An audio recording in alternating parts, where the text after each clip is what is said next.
G'day, welcome to episode 278 of Trent365. Today is Wednesday the 5th of September, and I spoke a couple of days ago about my burning bridge theory, which is that if you want to create change, you have to create a feeling that the bridge is on fire, otherwise people just won't get off.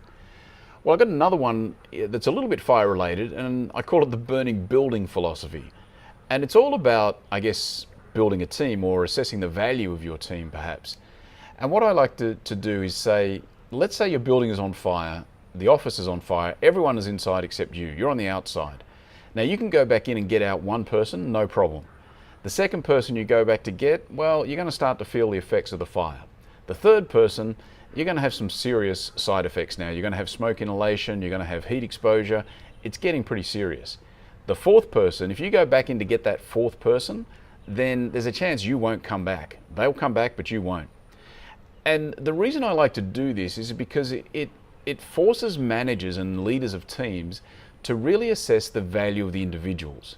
And that doesn't mean you need to fire people who you're not going to pull out of the fire.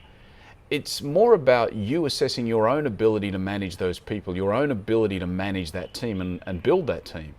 Because if you haven't got a team of people that you would put your life at risk for in the burning fire scenario, then maybe you haven't done a good job. That's on you as the managers. You can't blame them. You haven't developed them.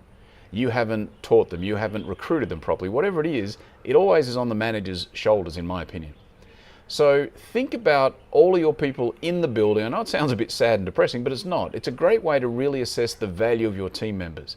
And again, this is not about firing those that you don't want to pull out. It's about bringing those up to speed or up to scratch, so that for you to go back into that fire, you'd have to go back in 5, 6, 7 times, depending on the size of your team. Alrighty, that's it for today. Thanks for tuning in. I will be back again tomorrow. See ya. Sometimes it's like someone took a knife, baby, edgy and dull.